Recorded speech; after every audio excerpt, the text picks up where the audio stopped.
un gusto saludarles en la tarde de hoy. Vamos a desarrollar la siguiente agenda. Hoy 31 de julio, fiesta de San Ignacio de Loyola, pero además de eso estamos cerrando la semana del carisma ignaciano con esta actividad, que a su vez es nuestra plenaria de facultad. Entonces, como primer punto tenemos el saludo del padre Víctor Martínez Morales, decano nuestro de la Facultad de Teología. Luego la oración por el padre Uriel Salas, director del Departamento de Teología. Como tercer punto presentaré al ingeniero Carlos Julio Cuarta Chacón, para luego, como cuarto punto, escuchar su conferencia El significado de la Pontificia Universidad Javeriana en los 100 años de la provincia jesuita de Colombia. Después tendremos un espacio para la conversación. Y finalmente, la Facultad de Teología ofrecerá a todos los asistentes una copa de vino. Entonces, como un día muy especial para la facultad, para la universidad y para la compañía de Jesús. Primer punto, saludo al padre Martínez Morales, decano de la Facultad de Teología. Para todas y todos, buenas tardes. Este es un día de fiesta, de hecho es solemnidad a nivel litúrgico. Entre fiesta y solemnidad a nivel de la liturgia tiene un contexto verdaderamente significativo. Vean ustedes, este año celebrar la fiesta de San Ignacio, 400 años de la universidad desde su origen a hoy, 100 años como provincia colombiana. El padre general acaba de enviarnos el documento sobre Status Societatis después de la congregación de procuradores. Status Societatis es el estado de la compañía 2023, cómo estamos en la compañía universal. Celebra la universidad pues la semana de la herencia del carisma ignaciano, que termina precisamente hoy. Habría entonces distintos motivos de congregarnos, de compartir, de vestirnos de fiesta en el orden de la sinodalidad. Por eso estamos aquí como comunidad, comunidad académica, comunidad educativa, comunidad javeriana. Nuestro querido arzobispo presidía la Eucaristía de hoy a las 12 del día con una homilía muy centrada pues en el afecto que nos tiene y que tiene a la familia ignaciana. Ofreció la Eucaristía por toda la javeriana, por las familias, por los estudiantes, profesores, personal administrativo, y considero que entonces esta fiesta se irradia desde nosotros para muchas personas. Qué bueno seguir con este tejido sinodal en la praxis vital, aceptando las diferencias, la pluralidad, tejiendo juntos este prisma de distintos colores y hacer lo posible, el saber que podemos precisamente desde la diversidad hacer comunidad. Finalmente, ¿cómo no agradecerle, Mono, la aceptación a esta invitación? El doctor Cuartas, el ingeniero, se ha dedicado gran parte de su vida a esto de la compañía de Jesús, que muchos jesuitas conocemos solo un puntico.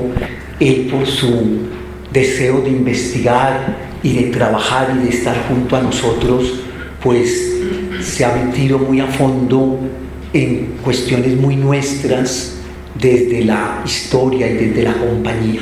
Por eso ese deseo de invitarle para esta plenaria, porque en este contexto pues el podernos compartir lo que él muy amablemente aceptó la invitación desde que se le hizo por primera vez. Entonces, bueno, gracias estar con nosotros en esta tarde.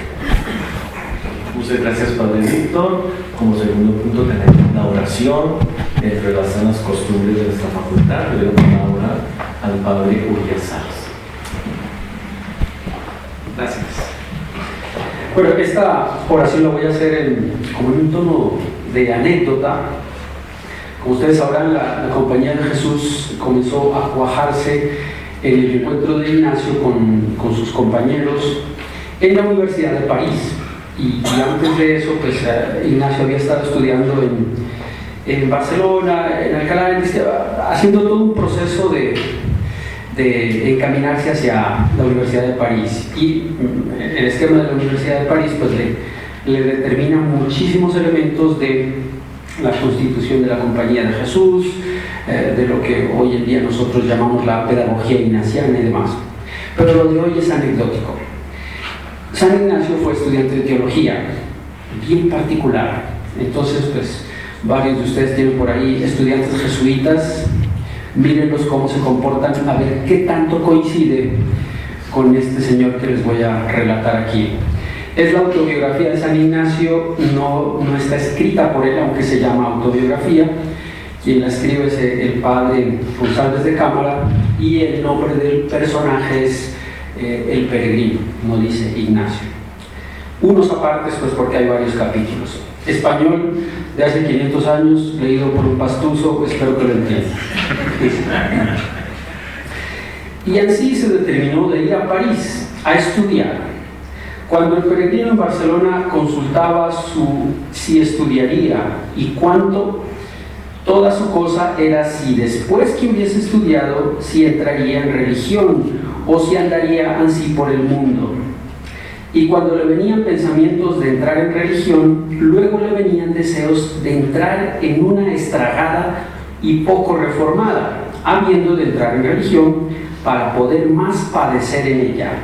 Y también pensando que quizá Dios le ayudaría a ellos, y dábale Dios una grande confianza que sufriría bien todas las afrentas y injurias que le hiciesen. Pues como a este tiempo de la prisión de Salamanca a él no le faltasen los mismos deseos que tenía de aprovechar a las ánimas, y para el efecto estudiar primero y ajuntar algunos del mismo propósito y conservar los que tenía, determinado de ir para París, concertóse con ellos en que ellos esperasen por allí, y que él iría para poder ver si podría hallar modo para que ellos pudiesen estudiar. Muchas personas principales le hicieron grandes instancias que no fuese, mas nunca lo pudieron acabar con él. Antes, 15 o 20 días después de haber salido de la prisión, se partió solo, llevando algunos libros en su asnillo. Y llegado a Barcelona, todos los que le conocían le disuadieron la pasada a Francia por las grandes guerras que había, contándole ejemplos muy particulares, hasta decirle que en asadores metían los españoles, mas nunca tuvo ningún modo de temor. Y así se partió para París, solo y a pie, y llegó a París por el mes de febrero, poco más o menos. Y según me cuenta, esto fue el año de 1528 o 27. Púsose en una casa con algunos españoles y iba a estudiar humanidad a Monteagudo. Y la causa fue porque, como le habían hecho pasar adelante en los estudios con tanta prisa, se parece un poco, ¿no?, hallábase muy falto de fundamentos y estudiaba con los niños, pasando por la orden y manera de París.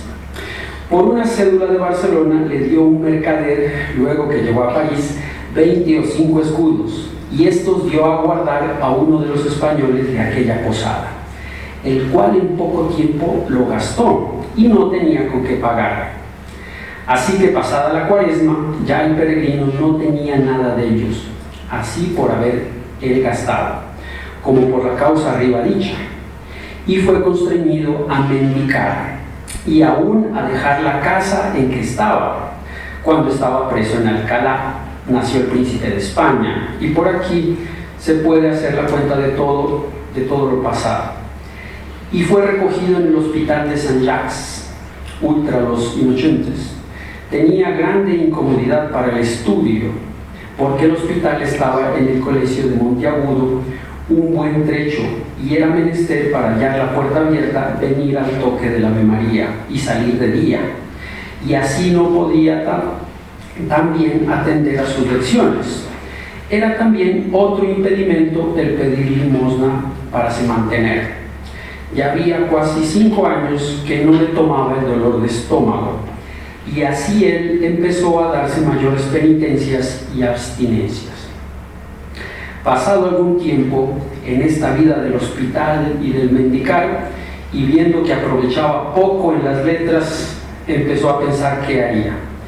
Y viendo que había algunos que servían en colegios, algunos regentes, y tenían tiempo de estudiar, se determinó de buscar un patrocinador.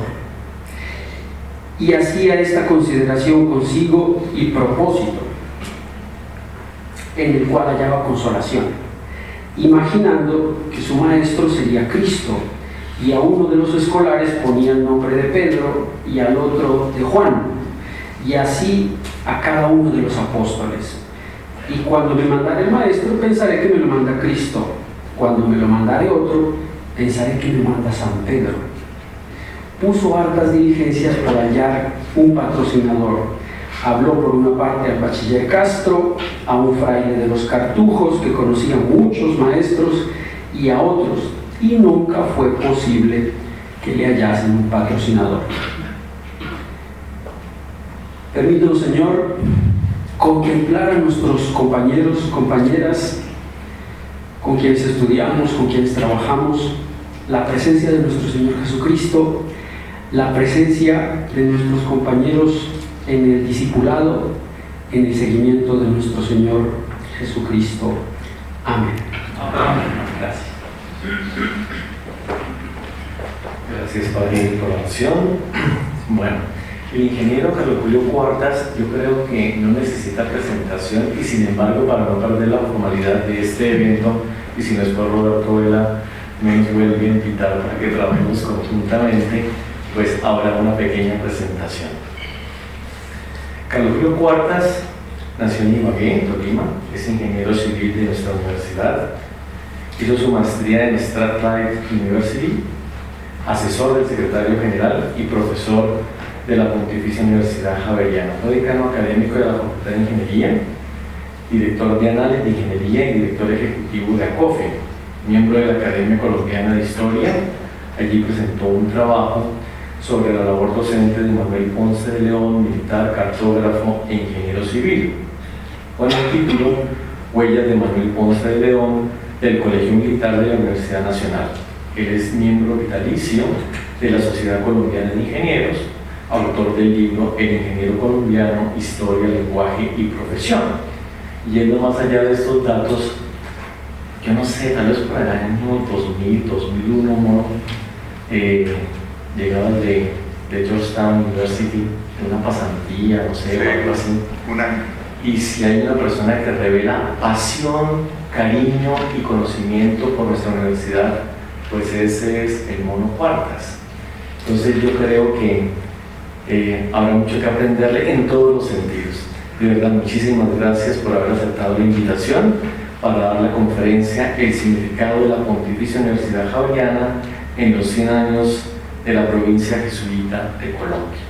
Entonces, Mono Cuartas, te escuchamos. Muchas gracias, Padre, por la invitación. Yo soy un hombre de él y no le podía decir que no, y sacamos tiempo donde no había, pero aquí estamos. El trabajo está escrito, no lo voy a leer, lo voy a entregar, vamos a presentarlo para poder hacerlo rápidamente, una media hora, y poder conversar, que sería más agradable. Y maravillosa coincidencia con la fiesta de San Ignacio. Empiezo con una cita de un libro que se llama Biografía de la Humanidad, que dice que la velocidad y la eficiencia de los cambios actuales pueden hacernos pensar que el estudio del pasado es un peso muerto que retrasa la navegación. Pero el desdén por la historia nos condena a usar la cultura sin entenderla, lo que limita nuestra libertad. Este par de autores dicen que necesitamos conocer para comprender y comprender para tomar decisiones y actuar. La historia, tal como la entendemos, nos proporciona claves de comprensión. Es la gran hermenéutica. Esto ha sido verdad siempre, pero en el momento actual ha aparecido un nuevo motivo para revisar nuestra genealogía. Si estamos a punto de entrar en la era del posthumanismo, según dicen influyentes observadores, recordar lo que es la humanidad nos parece necesario antes de que se extienda sobre ello una cultura del olvido, antes de que la pasión por innovar, o sea que la oímos todo el tiempo, nos impida pensar sobre lo que debe permanecer. La cita me encantó, obviamente, no hay que decirlo, y cuadraba para iniciar estas palabras en este centenario de la provincia y la relación con la universidad, porque al hablar de los jesuitas y de la Javeriana vamos a recordar lo que ha sido la humanidad en este entorno, porque la universidad es un espacio privilegiado para la promoción del humanismo, de lo humano, en medio de una sociedad que está obsesionada con el cambio, desaforado y permanente. Hay un desprecio hacia el pasado. Yo siempre he creído que una responsabilidad clave de la universidad es generar contracultura y no simplemente ir al vaivén de lo que el medio externo desea y le propone. Hablar de las Javerianas es hablar de la institución de educación superior, siglo y medio en el periodo colonial, 1623, los 400 años, hasta 1767, y en el contemporáneo estamos transitando por la 10ª década de labores, dado su restablecimiento en 1930. Y hablar de la Javeriana, pues es hablar de las jesuitas. Yo siempre he dicho en mis inducciones que somos una universidad, como tantas que hay en el mundo y en Colombia, una universidad privada, no pública, muchas que hay en nuestro país, una universidad católica, como otras que también existen en este rincón del mundo, una de las dos pontificias que enorgullecen a nuestra nación, y en todas esas frases uno usa el artículo indefinido una. Somos una entre tantas. Si fuéramos a usar el artículo definido la, solamente podríamos hacer esta afirmación: somos la Universidad de los Jesuitas en Colombia. Y ese es el rasgo distintivo de nuestra universidad, que yo creo que lo podemos explicar con 3 verbos. La Javeriana fue fundada por la Compañía de Jesús hace 400 años, es un hecho del ayer, una efeméride que estamos conmemorando, y porque la Javeriana en la actualidad sigue siendo, es regentada por los hijos de Ignacio de Loyola, una función que tiene gran relevancia. Son 2 esos verbos. La universidad fue fundada y es regentada por la compañía, y eso establece el vínculo.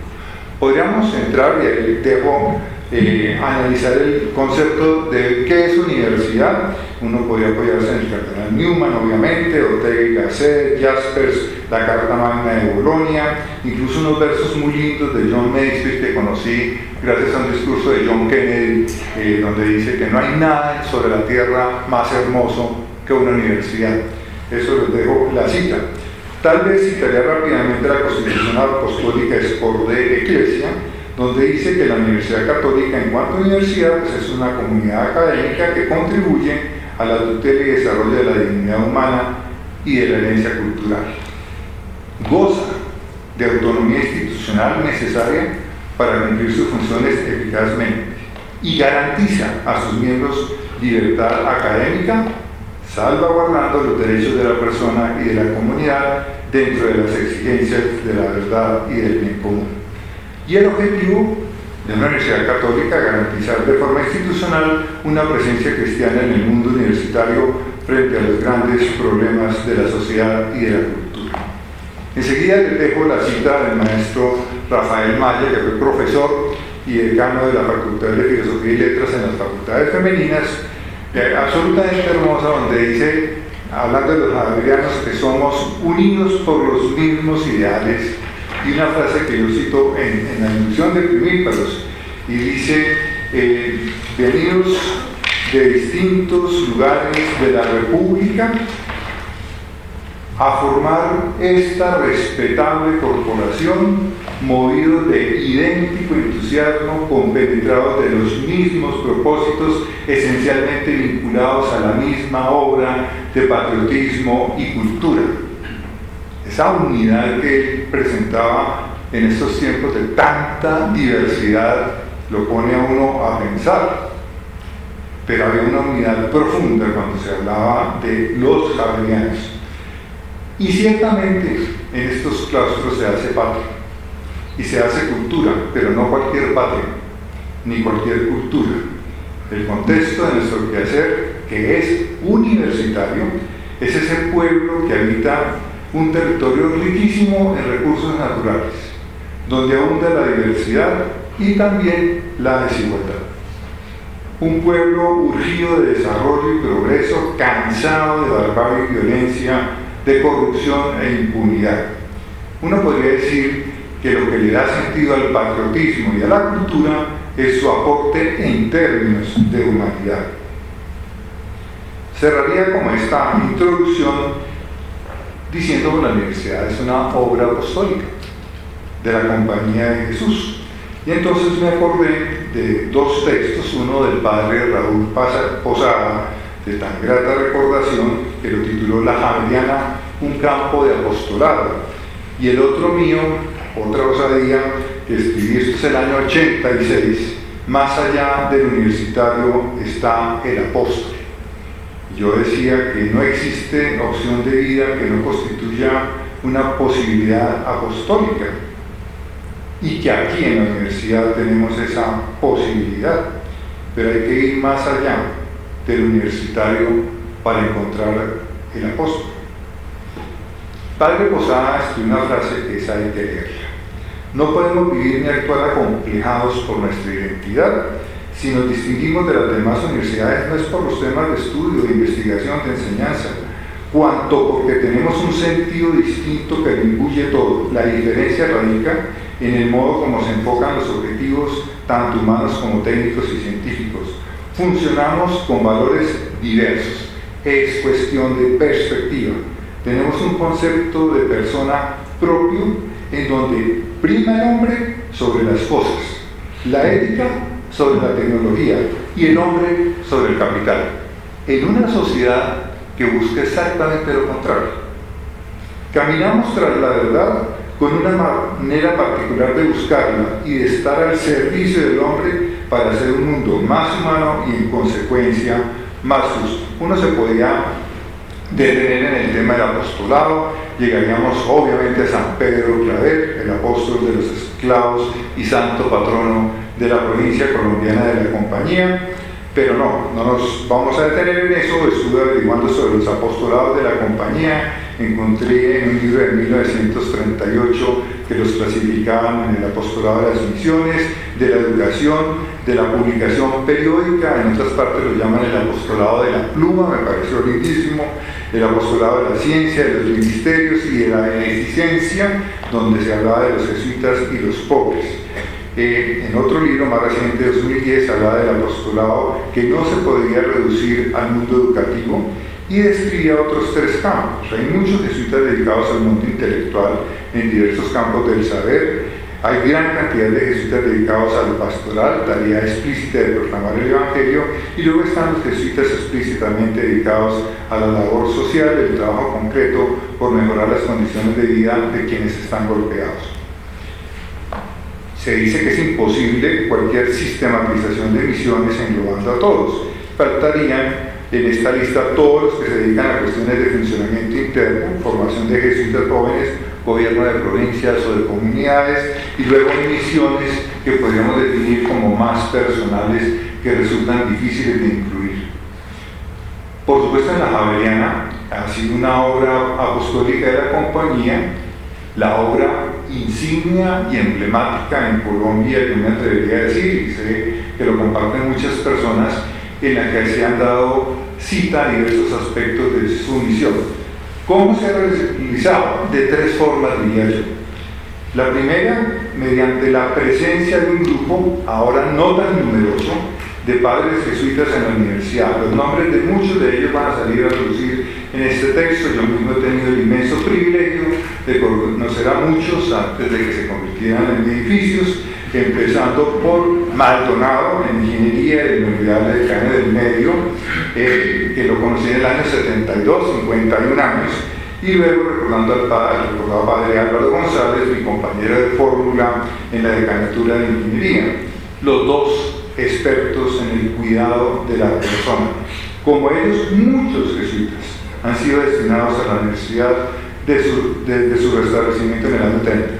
La segunda forma sería mediante la inspiración, no necesariamente presencial, que surge no solo de la tradición educativa de la compañía, sino también del quehacer de los jesuitas como individuos en tantos campos, espacios de la vida que comparten más allá de sus respectivas comunidades, lo veremos más adelante.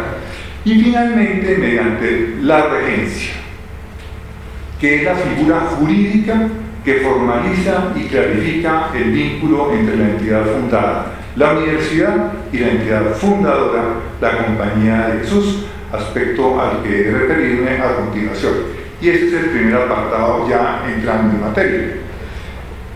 La primera acta del Consejo de Regentes de la Universidad es del 13 de abril del 72. El rector era Borrero, el provincial Fernando Londoño, los tres viceprovinciales Gustavo Jiménez, Gerardo Arango y Hernán Humano, 5 personas que uno recuerda extraordinarias. Y el acta, el tema fue el nombramiento del vicerrector después del padre Giraldo, que era el vicerrector, iban a nombrar al padre Hoyos. Se encuentra transcrita en el libro que se abrió 7 años después, en 1979, con las firmas del padre Arango, provincial desde el año 74, y por lo tanto vicegran canciller de la universidad y presidente de ese consejo. La segunda acta viene 3 años después, en 1975. Se puede ver entonces que durante 4 décadas, de 1931 a 1972, no existió esa figura de regencia. ¿Cuándo apareció? En los estatutos del 71, que el padre Borrero en su primer año de gobierno entregó a la comunidad universitaria mediante una circular de marzo de ese año, en la cual mencionó las jornadas que había hecho preparatorias de esto. Fue así como se dotó a la universidad de un nuevo cuerpo estatutario, lo dice Borrero, acorde con las tendencias modernas en la organización universitaria, hace 50 años, casi en la mitad de la universidad. En estas normas se hizo una exposición sobre las relaciones de la universidad con la compañía.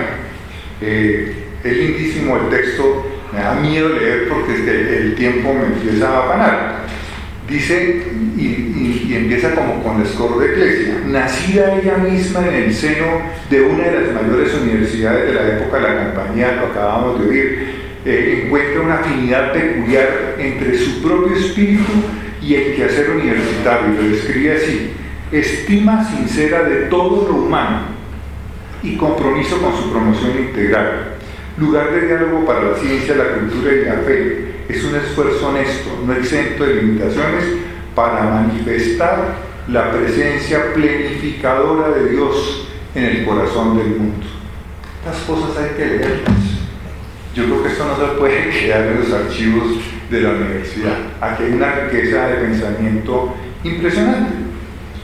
Y viene y dice: la compañía no pretende realizar por sí sola este esfuerzo tan complejo y empeñoso. Antes bien, en conformidad con los principios evangélicos y humanistas que le inspiran, solicita de buena gana, típica frase de Borrero, la estrecha colaboración de otras personas inspiradas por los mismos ideales de servicio al hombre y a la comunidad. Y a la compañía, como fundadora, le corresponde salvaguardar en forma permanente los objetivos para los cuales fue fundada la universidad, y por lo mismo intervenir en su dirección conforme a los estatutos. Y explica inmediatamente las cosas de esto. En el capítulo dedicado a la organización, entonces establece una fórmula que vino a desaparecer hace poco. La Compañía de Jesús ejerce su autoridad en la corporación universitaria por medio del Consejo de Regentes de la Universidad. Padre Borrero clarificó la relación entre la entidad fundadora y la entidad fundada. Eso no era así, como veremos más adelante. No habló de gran canciller ni de vicegran canciller, como si había hablado en los estatutos del 37 y del 42, pero sí había funciones para el provincial, quien presidía el Consejo de Regentes, y para el padre general que nombraba al rector, y tenía como autoridades en el nivel general al Consejo de Regentes, el directivo y el rector de la universidad. Esto que hizo el padre Borrero lo tuvo que retomar, no fueron aprobados en la Santa Sede, nunca se tramitó eso allá, y el padre Carlos, que fue su sucesor en el año 77, tuvo que llevar a término esta reforma y consignó la idea de Borrero en los estatutos aprobados en el 78.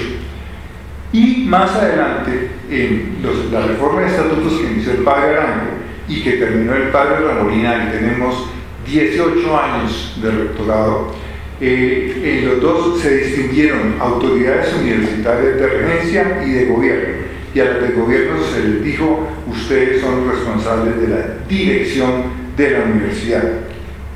Pero atrás quedó la frase clave: la compañía podrá intervenir en la dirección para cumplir sus funciones y de acuerdo con sus estatutos. Y quedó definido cómo es esa relación. Antes de pasar a la otra parte, yo simplemente quiero destacar la figura de Borrero, un personaje absolutamente sobresaliente en la universidad y en la provincia colombiana, un hombre superior. El Observatorio de la Universidad Colombiana acaba de hacer una investigación donde consultaron decenas de expertos, rectores, analistas del sector con 10 años de experiencia, algunos con 40, sobre quiénes creían que han sido las personas, aparte de los altos funcionarios públicos de carácter temporal, que más han incidido positiva o negativamente en la educación superior en los últimos años y gobiernos, sean fallecidos o vivos. Salieron 150 nombres y el primer puesto lo tenía Borrero. Es decir, ese es el tipo que para mí, después de Félix, parte de la universidad en dos. La universidad la levanta, lo restablece el padre Félix, como veremos enseguida, y después viene el padre Borrero en el año 70 y le da un quiebre inmenso, la vuelve más universidad, menos colegio. El segundo documento, entonces el primero, habíamos hablado del acta del Consejo de Regentes, es la primera acta de un consejo de facultad en la Javeriana. ¿Dónde fue? Pues en Ciencias Económicas y Jurídicas, inaugurada en el año 31, tiene fecha 2 de agosto. Y el libro, ¿cómo se habla? Libro de consultas, que es una expresión muy de los jesuitas, de la Facultad de Ciencias Económicas. ¿Quiénes asisten? El provincial, no el vicegranca, no, el provincial es el que preside, el rector del Colegio San Bartolomé, José Salvador Restrepo, el decano Jesús María Fernández, 3 consultores, Eduardo Espina, Carlos Ortiz, José María Uría, y anotan que el padre Félix no asistió por allá, se fuera de Bogotá. En ese momento era prefecto de estudios del colegio. En estas líneas tenemos los nombres pues, de estos eminentes jesuitas. Yo les voy a leer 2 primeros párrafos del acta del 31. Comenzó el reverendo padre provincial diciendo que nuestro padre, el muy reverendo padre general, se lee al margen, es manuscrita absolutamente hermosa. Le había escrito diciendo que era menester que todos trabajáramos con ahínco por el buen éxito de la facultad, ya que en ello está librado el nombre de la compañía. Y agregó por su cuenta que deberíamos poner la mira de modo muy particular en que nuestros alumnos se habituasen a respetar el principio de autoridad. Primera acta, primer tema, la autoridad y los estudiantes. Luego habló el padre rector y dijo que también a él le había escrito nuestro padre, ordenándole que procurásemos con todo empeño el fomento de la piedad entre los alumnos. Y añadió por su cuenta que debíamos hacer lo posible para librarnos de los muchos y graves peligros que por todas partes los rodean. Y hoy queda claro que lo que se tiene es una facultad simplemente que está en manos de un grupo de jesuitas en el Colegio San Bartolomé, encabezado por el propio padre provincial. Y estos primeros temas, pues dice uno, la vigencia es increíble. ¿Cómo han cambiado los tiempos? O tal vez no. Cabe registrar que en la primera publicación institucional, el anuario de 1931 de la Javeriana, apareció pues, el óleo de San Francisco Javier que todos conocemos en la portada y los objetivos de la universidad. Pero quiero leerles unos apartes del discurso inaugural de la universidad pronunciado por el padre José Salvador, la compañía de enseñanza universitaria. Dice el padre, año 31, la compañía no se ha contentado con la experiencia secular de las viejas universidades y en los tiempos modernos ha continuado su marcha progresiva abriendo en sus institutos docentes la puerta a todos los progresos y adelantos de las ciencias, de las industrias y de las artes. Y esto me parece precioso. No rechaza el jesuita nada que sea razonable, que sea justo, que sea conforme a la dignidad humana y al verdadero progreso de la sociedad y del individuo. Es una fórmula preciosa que señala límites, siempre necesarios. Y luego continúa el rector. Aquellas palabras que todavía hoy se leen sobre las puertas de nuestras antiguas aulas de Bogotá, que hoy es la Biblioteca Nacional, hoy Museo Colonial, la sabiduría se construyó una morada, son el lema de la Compañía de Jesús que aplica a todos sus colegios y universidades. Yo que pensé que era solo nuestro, no, eso es universal. Y viene otra señora frase: no ambicionamos nada terreno y deleznable, buscamos solamente la sabiduría, que es la mejor corona que puede adornar la frente de un hombre.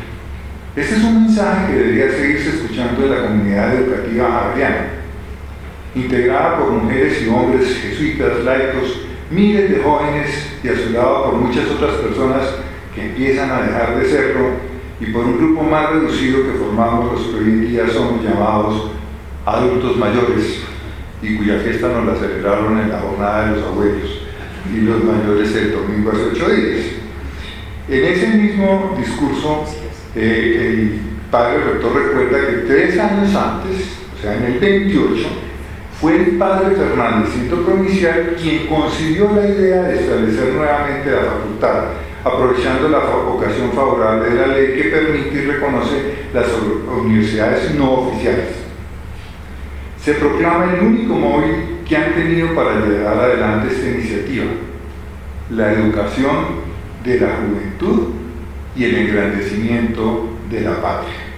Con ese propósito, procuraron presentar un plan de estudios, procedieron a admitir estudiantes y los primeros grados vinieron a ser en 1936. En el anuario del año 32 ya aparece Colegio de San Bartolomé y Universidad Javeriana, y en ese momento ya claramente se habla de universidad, y este es el título del artículo que aparece en las primeras páginas del anuario, firmado por el padre Félix, quien sucedió al primer decano de la facultad, el padre Fernández, nuevo rector del colegio y de la universidad. Son 2 jesuitas que son un binomio de oro. Si tenemos a Borrero en la mitad de la centuria, este par al comienzo. Obviamente el padre Félix fueron 18 años en la universidad, el padre Jesús María Fernández no tanto. La biografía de Jesús María Fernández la escribió el padre Juan Manuel Pacheco, porque la había dejado inconclusa el padre Daniel Restrepo, y lo hizo especialmente atendiendo una solicitud del jesuita asistente para América Latina en Roma, Tomás Trago, quien le había dicho: esa vida hay que escribirla, y la escribieron con motivo del 50enario de la provincia, y hoy no la conocemos. A Jesús María Fernández le fue mal porque el nombre que le dieron al edificio fue de la biblioteca, entonces todo el mundo dice la biblioteca y le dice Jesús María Fernández, ¿sí? Como Félix, Félix le fue divinamente, ¿qué tal Marino? Lo máximo, ¿sí? El Quintana. Pero el padre Fernández se quedó sin nombre sonante. Y sin embargo, ese hombre es aclamado como padre y patriarca de la provincia colombiana, religioso, ejemplar y benemérito. Dejo la biografía ahí en el texto, y el padre Félix solo quisiera anotar 2 cosas rápidamente. Es el único que está en el pequeño diccionario de la luz. Es decir, llegar al diccionario de la luz no es cualquier cosa. No hay otro, ahí está su biografía. por otra parte es la única persona que ha sido portada de la revista Semana, con un artículo que hoy lo leía y me encantó porque las coincidencias son geniales. Buena parte de las constituciones, 1947, antes del año de 9 de abril, buena parte de las construcciones que se adelantan en Bogotá han sido suspendidas por dificultades financieras, por encarecimiento de materiales o por tropiezos con las prestaciones sociales de los trabajadores. Pero muy cerca del sitio de Barro Colorado, donde el general Reyes hizo fusilar a los conspiradores del 10 de febrero y donde estos dispararon sus armas contra el coche del dictador, se sigue avanzando en el levantamiento de una vasta fábrica, cuya primera piedra se bendijo en ceremonia solemne hace un año.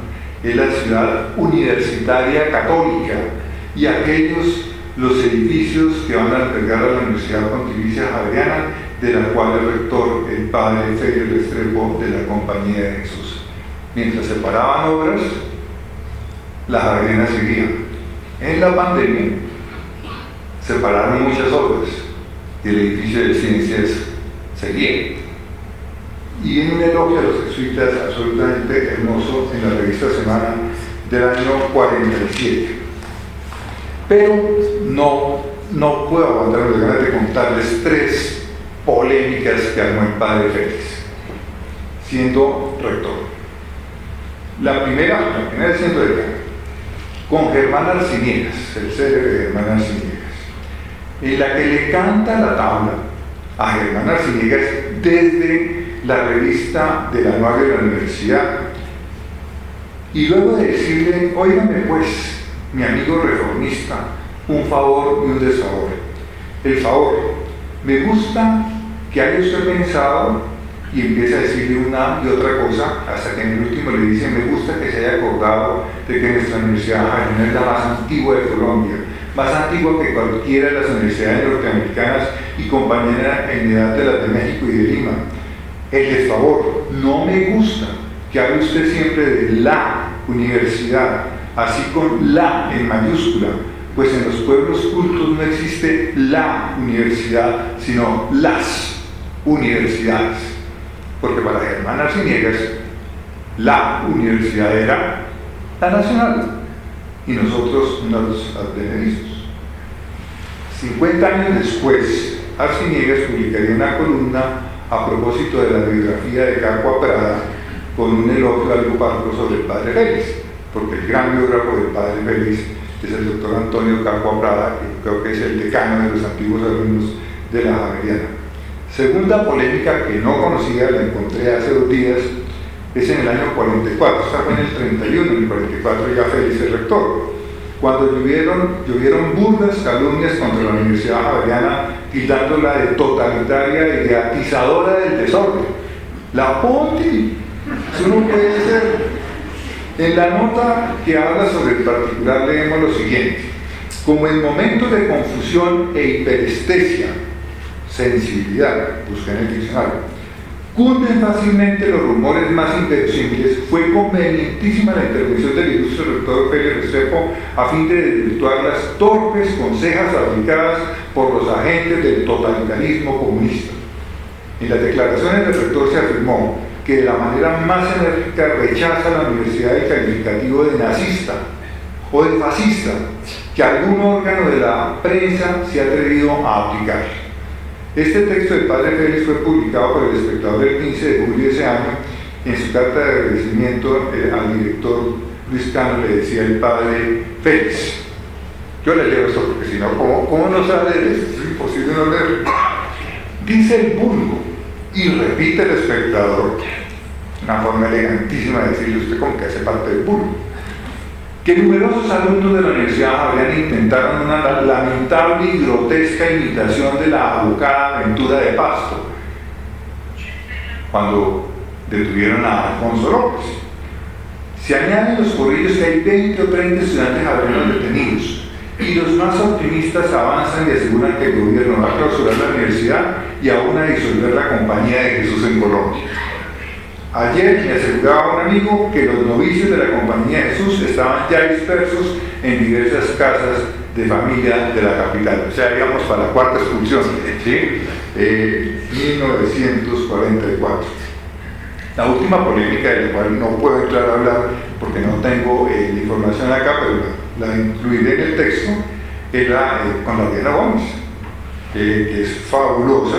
Él era su gran amigo Bartolino, y luego de haber sido apartado de la presidencia de la República por el golpe de Rojas Pinilla, vino un distanciamiento tremendo por los fondos que Rojas Pinilla le iba a dar al Hospital San Ignacio. Y eso no se lo perdonó Laureano al padre Félix. Hay un cruce de cartas fantástico que ya 50 años después vale la pena echarle una mirada. Yo termino esta referencia a la vida de Félix con una frase de sus memorias que recogió el padre Carlos Ortiz en el 64, y cuando él hace referencia a su regreso a Bogotá en octubre del 31, él era rector de la Casa de los Filósofos, que se había trasladado a Santa Rosa en ese año. Lo llamaron para que se encargara de la Facultad Javeriana, donde estaba la cosa revuelta, dice el padre Félix, que acabamos de empezar, porque había uno o dos o tres elementos muy revoltosos que estaban pensando en sabotear de tal manera la universidad que el año siguiente no se pudiera abrir. Logré interesarlo, dice el padre Félix, despachando algunos de esos elementos. Y pasé en la Universidad Javeriana 18 años, se puede decir los mejores de mi vida, primero los 9 como decano de la facultad. En el año 33, siendo el padre Fernández el rector del colegio y decano de la facultad Javeriana, el padre Félix, el gobierno aprobó y le dio personalidad jurídica a la universidad, pero en realidad eran los estatutos de la Facultad Javeriana de Ciencias Económicas y Jurídicas. Aquí yo entraba a comentar el acta, o entro a comentar el acta de restablecimiento del año 30, sus 11 definiciones, pero las dejo ahí para poder avanzar, siendo ya las 4:52, y poder pasar a otro apartado diferente que marca la relación de la universidad con la compañía, y se lo debemos al vicegran canciller Gerardo Remolino. La comunicación de él a la Javeriana en la clausura de su visita el 6 de mayo del 88. Él era provincial desde el año 85 y sería rector después entre el 98 y el 2007. Tipo extraordinario, tal vez nuestro patriarca hoy en día. Luego de un ingente trabajo, porque este hombre se reunió con muchísima gente, el padre Remolina nos comunicó, y digo nos porque yo estuve sentado ahí en el Pablo VI, lo que en un clima de profunda confianza y sinceridad recibió de nosotros, y que con la misma confianza y sinceridad deseó devolvernos, según lo expresó en la introducción. Fue una experiencia ejemplar de escucha, atenta, cuidadosa y respetuosa, de esa de la que hablaba Ángela Calvo en el conversatorio con el padre general, en la cual el vicegran canciller permitió que hablara a la universidad y él simplemente le prestó su oído y su pluma. ¿Qué decía Remolina? La universidad está llamada a encontrar por sí misma la solución a las dificultades ordinarias y extraordinarias con que tropieza, y no esperar las distancias que, aunque tengan una clara autoridad dentro de ella, no pertenecen al diálogo acontecer universitario. Él recogió inquietudes, logros, sugerencias de la comunidad universitaria con el fin de devolvérselas a ella para que, una vez ayudada en su toma de conciencia, ella misma fuera quien se responsabilizara de lo que ha de hacer y ponga los medios eficaces para alcanzarlo. Son 22 páginas, 6 temas, que cerró con una famosa frase que todos recordamos de esa época.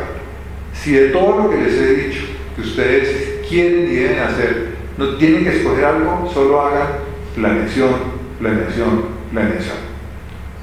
Y llegó Gerardo Arango, porque eso coincidió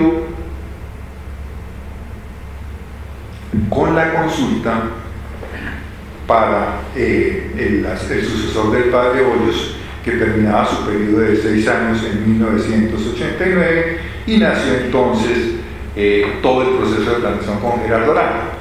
Pero Remolina, apenas empezó planeación estratégica, le envía un documento al padre Arango con las orientaciones de la Compañía de Jesús sobre la misión de la Universidad Javeriana.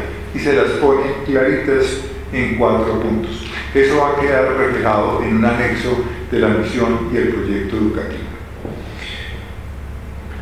Termino, esos eran mis apartados anteriores, el documento de Remolina, que uno podría entrar en detalle, el documento del acta de la universidad de su primer consejo, el acta de regentes en tiempos de Borrero, pero yo quisiera en esta última parte rápidamente hablar de la inspiración, de la presencia y la inspiración de los jesuitas en Colombia.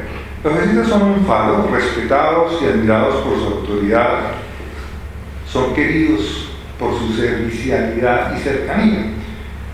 Voy a hablar de los muertos, no por mi afición. Mucha gente dice que es que yo tengo una debilidad especial, mis amigos son más muertos que vivos. Eso tiene sus explicaciones y sus ventajas. El único vivo que va a nombrarse el padre Baena, porque Baena es el autor del proyecto antropológico que sustenta el proyecto educativo de la Javeriana, lo menciono.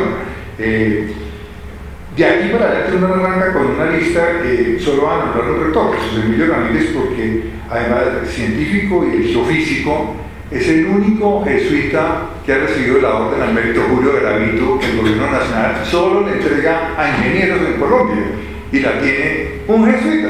Pues eso a mí como colega me llena de profundo orgullo. Marino Troncoso, literato, predicador. Raúl Posada, la seccional. Jaime Hoyos, este auditorio, el filósofo, hay que ver las conferencias de Jaime Hoyos, metido debajo del atril, detrás de las puertas. Manuel Briceño, el edificio sí es. Gabriel Giraldo, el decano. José Rafael Arboleda, el antropólogo, la biblioteca. Alfonso Quintana, Universidad Abierta. Eduardo Cárdenas, historiador y vaticanista. Alberto y Mario Gutiérrez, historiador y teólogo. Jaime Hernández, secretario. El último jesuita de Sotana. Fue el último, y lo digo nosotros, los mayores. Mario y Oscar Mejía, educadores. Javier Sanín, el inolvidable Sanín de la política. Rodolfo Eduardo de Ruz, poeta. Alfonso Llano, el columnista, sin la menor duda un personaje sobresaliente en este primer siglo de la provincia colombiana. Del padre Llano yo escribí y les dejo el homenaje que le hizo Remolina cuando le entregó la orden javeriana. Pero yo quisiera leer algo del libro póstumo de él, Soy Libre, así se tituló, que salió en el 2022, el año pasado. Y dice el padre Llano una cosa que es muy importante en la javeriana. Jesús formó hombres libres, transformó a unos sencillos pescadores en auténticas personalidades. Modelo de esta liberación fue San Pedro, el príncipe de los apóstoles. Liberó a sus seguidores de lo absurdo de la ley, interpretada erróneamente por los fariseos. Desplegó una libertad auténtica y ejemplar frente a la ley y a las autoridades civiles y religiosas de su tiempo, que puso toda ella al servicio de los apóstoles y de todos sus seguidores. El precio de su libertad fue la muerte de esclavo, con la que creyeron poder someter y eliminar su libertad, pero Dios le dio la razón y exaltó a Jesús para hacernos libres. Cuento y traigo esto, además por la profundidad de la frase y muy padrellano en todo su esplendor, porque en las charlas de inducción, que algunos de pronto han sido víctimas, bueno, Santiago indudablemente fue víctima en el Coliseo durante tantos años, yo hablo del anagrama del nombre de Jesús que se destaca en el corazón del escudo de nosotros y que es el de la compañía. Siempre he dicho que si uno tuviera que reemplazar por un valor o un ideal ese logo que nos habla, como decían esta mañana, de aquel ante cuyo nombre se doble toda la rodilla, lo único que cabe es la palabra libertad. Ese es el IHS. Y del padre Félix yo he aprendido que Jesús es el divino nombre que significa por antonomasia libertador. Y lo digo en un discurso maravilloso sobre Santander. Queda el elogio al padre Llano. Habría que hablar de otras obras relacionadas con nosotros, el filosofado, por supuesto, es la única forma como uno puede explicarse que la Javeriana va a cumplir 93, 94 años y filosofía celebra 100 años. Entonces dice, ¿cómo así que una facultad tiene 100 años y la universidad solo 93? Pues claro, estaba la Casa de Estudios de Filosofía de los jesuitas desde el año 1922, Fabio Ramírez es el experto en ese tema, el hospital universitario sin la menor duda, y en los últimos años toda esa estrecha vinculación con otras obras de la compañía. Pero así como está el Padre Llano y muchos jesuitas en Colombia, pues hay unos de afuera que no han trabajado directamente acá, pero que han inspirado tremendamente la vida en la universidad y en Colombia. Teilhard de Chardin, el héroe del Padre Llano, Luis Carlos Galán, cada capítulo de su tesis lo abrió con una cita de Teilhard de Chardin. El cardenal Martini, la producción del cardenal Martini es algo extraordinario y ha llegado a todos, y eso la universidad ayuda a que eso se conozca. Esa es la inspiración de los jesuitas, la presencia de los jesuitas. Y por último, yo diría, me acuerdo de la revista Universitas, donde el padre Giraldo dedicaba una sección a la voz del Papa. Estoy seguro que él hubiera publicado la última carta de Francisco sobre grandeza y miseria del hombre para conmemorar este centenario de Pascal, que nació precisamente con la Universidad Javeriana. Mucho del escrito del Papa Francisco jesuita está en orientaciones universitarias. Pero el último que quiero nombrar, y no lo puedo hacer con el detalle que quisiera aquí, pero sí queda en el escrito, es el padre Kolfenbach. Ese hombre es una estrella, y en buena hora Roberto Vela, en la vicerrectoría, publicaron los escritos del padre que están entrando en circulación por estos días. Estuvo 2 veces en la Javeriana, pero yo quiero mencionar 3 escritos de él. No, solo hay uno acá, de esos 3, esta mañana verifiqué. El primero se llama La Universidad Jesuítica Hoy, de 1986, un texto impresionante sobre lo que es y no debe ser una universidad de la compañía. El padre Fernando Monera lo acaba de citar en su discurso de posesión del padre Vicente en Cali. El segundo texto es un mensaje a las personas relacionadas con la Compañía de Jesús de 1991, que para mí debería ser de lectura obligada de todos los que trabajamos en una universidad de la compañía. ¿Quiénes somos?, pregunta el padre Córdoba. Somos una extensa red de seglares y religiosos. Los vínculos que nos unen son variadísimos, pero compartimos un mismo don, la herencia espiritual de San Ignacio de Loyola. El campo de actividad es vastísimo y los jesuitas que trabajan en el mismo se diferencian mucho en sus tareas y sus propios talentos. Vosotros tenéis vuestro puesto en esta diversidad. Cada uno tiene su puesto. Y dice, son muchos los jesuitas y no jesuitas que se han beneficiado mutuamente trabajando juntos en libertad y madurez. Nuestra unidad respeta tanto la libertad de conciencia como la variada gama de cualidades que Dios os ha dado a cada uno. Provenir de todos los medios y profesiones. También se descubre una gran riqueza y variedad. Y miren la delicadeza de este hombre. Algunos habéis hecho los ejercicios espirituales completos y podéis dárselos a otras personas. Otros, como está previsto en los mismos ejercicios, solo habéis seguido uno u otro aspecto del itinerario ignaciano. Hay quienes no habéis tenido la oportunidad de hacer los ejercicios y otros cuya espiritualidad no es ignaciana. Ello es perfectamente legítimo y demuestra la riqueza y variedad de la herencia espiritual de la Iglesia. No es tampoco raro que personas que no comparten nuestra fe toman parte de nuestras obras sobre la base de valores comunes que compartimos. Es un texto maravilloso. Y el tercero es la tentación del poder. El padre Sosa, ¿de qué nos habló? De un libro sobre la revancha de los poderosos. Aquí está planteado el problema del poder y de la autoridad. Son las 5:05 y yo quiero que tengamos tiempo para hablar. Solo voy a mencionar que nos advierte que nosotros en una universidad no podemos mostrar nuestro poder, sino nuestra autoridad. Ser autores de una tarea que tenemos que llevar todos como miembros de una comunidad educativa. Este es el discurso de Santa Clara y concluyo, pues hablé del padre Borrero, de Fernández, de Félix, de Llano más o menos, del padre Córdoba, muy a la carrera. Yo he sido testigo de estos 50 años.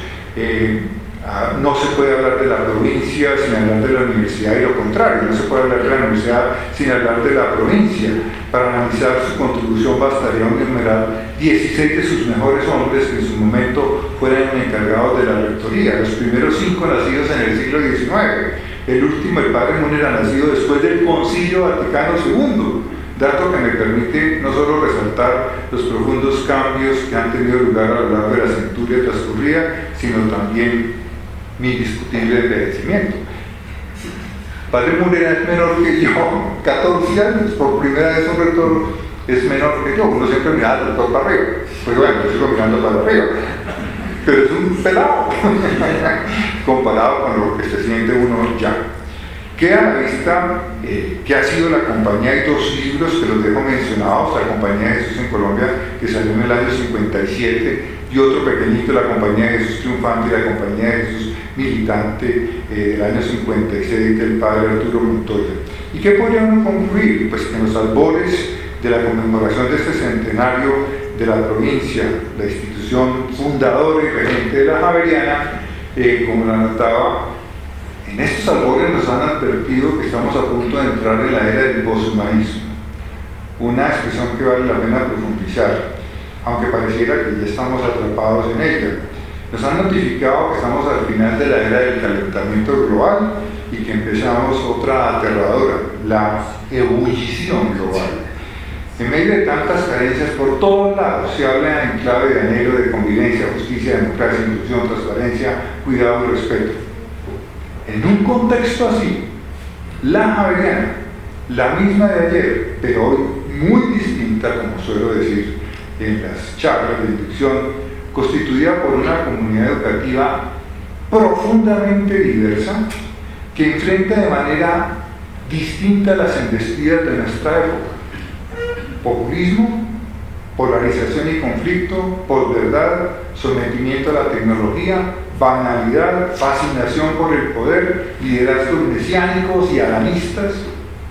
Surge una tarea para la universidad algo descomunal, un imperativo: fortalecerse como baluarte que recuerde con hechos lo que es la humanidad, porque aquí nos tenemos que resistir a que se asiente una cultura del olvido y que la pasión por innovar nos impida pensar lo que debe permanecer. Esa sociedad más civilizada, más culta y más justa, inspirada en los valores del Evangelio, no es otra que una sociedad más humana, con más humanidad.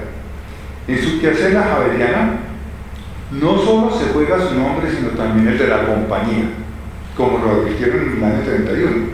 Y yo iría más allá, diría: se juega la suerte de este país. Entonces yo digo que unamos a los recuerdos una invocación que, más allá de la regencia y la influencia de los jesuitas en la Javeriana, su presencia en estos claustros sea duradera y vigorosa, porque ellos han sido fuego que agita este espíritu. Yo pienso ahora en esa población tan numerosa de estudiantes y profesores de la Javeriana que transitan hoy por su campus, pegados de los celulares, sin saber que si hoy podemos alcanzar con nuestra mirada grandes distancias y apreciar un inmenso panorama, es porque estamos parados sobre los hombros de gigantes. ¿Y qué gigantes?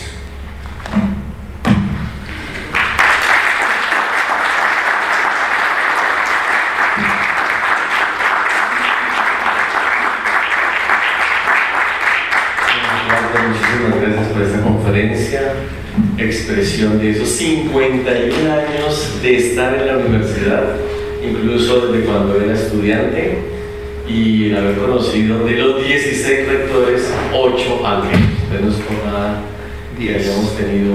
10. Ah, 10. Perdón. De 8 fui víctima y de 2 más. Ok, tenemos unos minutitos para una conversación. Entonces, Oscar, hagamos una ronda de preguntas y ahí cerraríamos. ¿Alguien más, aparte de Oscar? Listo. Oscar, tienes la palabra.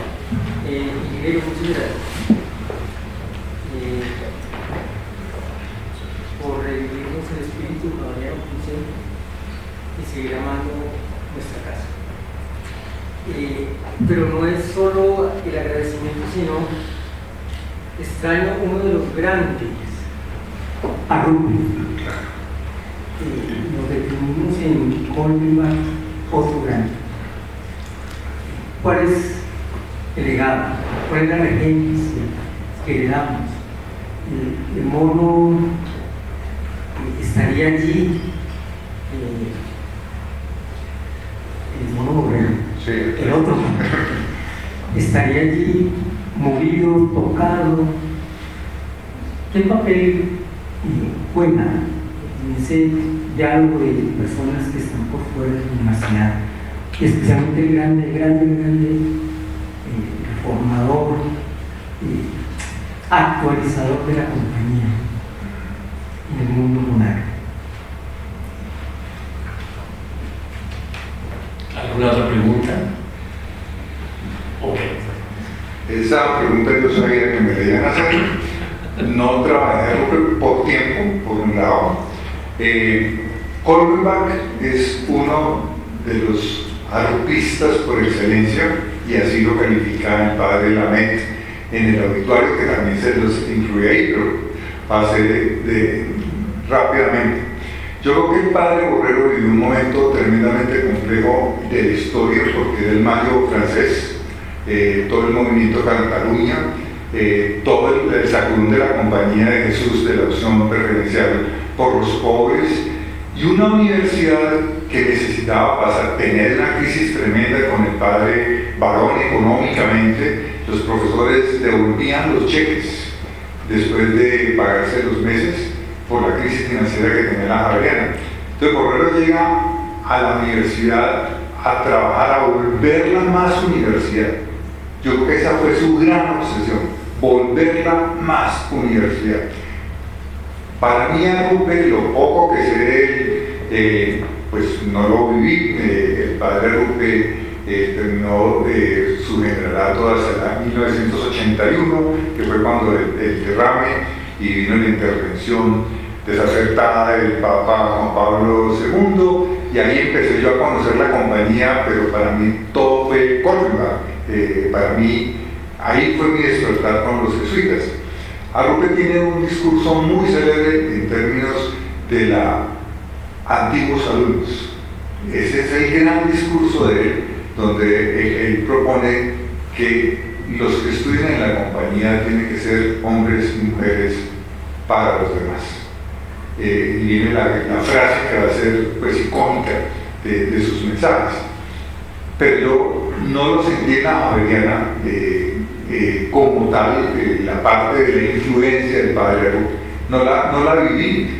Entonces, si la hago, me tocaría es hacerla como estudio e investigación, pero no la tengo. Muy citado, obviamente, el padre Hoyos, todos nuestros rectores son de la era de Arrupe, ¿sí? Los rectores cercanos a nosotros. Eso podría decir de él. Kolbenbach yo lo veo como el gran universitario, era el gran académico, pues ahí está la producción escrita de él. En orientaciones universitarias hay 36 discursos. Es impresionante, era un hombre de academia. El padre Arrupe era distinto, era un provincial que había vivido la tragedia de Japón, había conocido la realidad de un mundo tremendamente complejo.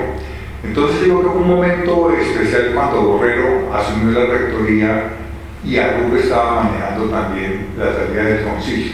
No soy experto, entonces no puedo ir más allá, pero indudablemente pues Arrupe es una figura, pues se para al lado, de pronto más arriba que el padre Kolbenbach, que son este gran periodo que hemos vivido nosotros. Bueno, Cuarta, muchísimas gracias de nuevo por la conferencia, por la respuesta a esta pregunta del profesor Oscar. Les pido un aplauso de reconocimiento.